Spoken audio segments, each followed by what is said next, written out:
हम बहुत बार लेट हो जाते हैं ना, कहीं पे भी समय पे नहीं पहुंच पाते। इन बहानों को आज हम इंग्लिश में कैसे बता सकते हैं, उस बारे में बात करेंगे। Hello, welcome to Life Motivation and Learning English with Dr. Chitta. तो few different excuses which can always help you out for being late। जैसे सबसे पहले तो हम स्ट्रेट अवे मान लेते हैं, सॉरी आई एम लेट, या sorry for being late, sorry I am late, या फिर कह सकते हैं sorry for being late. Late हो जाने के लिए हमें माफ कर दीजिए। कई बार होता है नींद लग गई, आंख ही नहीं खुली, तो आप कैसे कह सकते हैं, आई ओवरस्लेप्ट, आई ओवरस्लेप्ट, मैं थोड़ा ज़्यादा ही सो गई, मेरी आंख नहीं खुली, इसलिए मैं टाइम पर नहीं पहुंच पाई। एक्चुअली एक्सक्यूजेस देना बहुत अच्छी बात नहीं है, लेकिन हम देते ही हैं। लेट होना तो उससे भी अच्छी बात नहीं है, फिर भी हम लेट होते हैं। चलिए फिर कुछ और एक्सक्यूजेस देखते हैं आगे।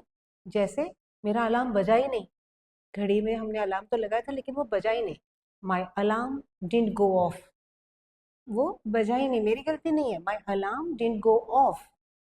तो अगर घड़ी में अलार्म लगाया था, मेरी आंख नहीं खुली, तो मेरी गलती नहीं है, आप ही की गलती है, सॉरी बोलना पड़ेगा।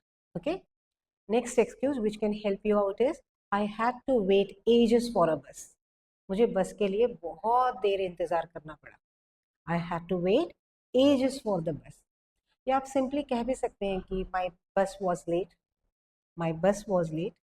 अब यहाँ पर अगर जो ट्रांसपोर्टेशन आप यूज़ करते हैं, I did not gate auto, आप ऑटो से जाना चाहते हैं तो वैसे कह सकते हैं। ट्रेन से तो my train was late, the train was late. या फिर कई बार होता है कि आप मिस कर जाते हैं, so I missed my train, I missed the bus, है ना, मेरी बस छूट गई, मेरी ट्रेन छूट गई, I am sorry, I missed my train.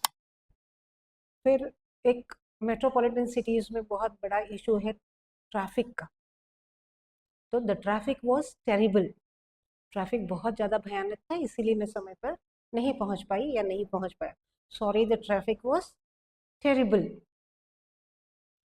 फिर होता है कि हम समय पे पहुंच तो जाते हैं, लेकिन वहां पर हमें गाड़ी, अगर हम फोर व्हीलर वगैरह लेके जाते हैं तो ये प्रॉब्लम ज़्यादा आता है कि हमको पार्किंग स्पॉट ही नहीं मिलता, गाड़ी कहाँ लगाए ये समझ में नहीं आता। Sorry I could not find a parking spot in time, सही समय पे मुझे पार्किंग स्पॉट नहीं मिला, sorry I could not find a parking spot in time. एक और तरीके से आप सॉरी बोल सकते हैं, sorry I got lost coming here, मतलब मैं रास्ता भटक गई, या मैं रास्ता भटक गया, यहाँ पहुँचते पहुँचते मैं रास्ता भूल गया या भटक गया, है ना। ऐसे सच में भी होता है ना, हम राइट टर्न लेने के बजाय कहीं पर गलती से लेफ्ट ले लेते हैं, या जिस गली में मुड़ना है वो छोड़कर किसी और गली में चले जाते हैं, फिर रास्ता ढूंढते ढूंढते हमें बहुत लेट हो जाता है ना। वैसे ही आप किसी काम में बिजी हैं और वहां से निकलना चाहते तो हैं, लेकिन आप निकल नहीं पाते। जैसे आई got tied up in a meeting, कोई मीटिंग में आप थे और वहां पर आप चाहते तो थे लेकिन निकल नहीं पाए, sorry I got tied up in a meeting, या sorry I got tied up in something else, मैं किसी और काम में बिजी हो गई। कई बार होता है कितने बजे यही समझ में नहीं आता है, तो I got lost track of time, I got lost track of time, मतलब मुझे वो समय ही समझ में नहीं आया, कितने बजे समझ में ही नहीं आया,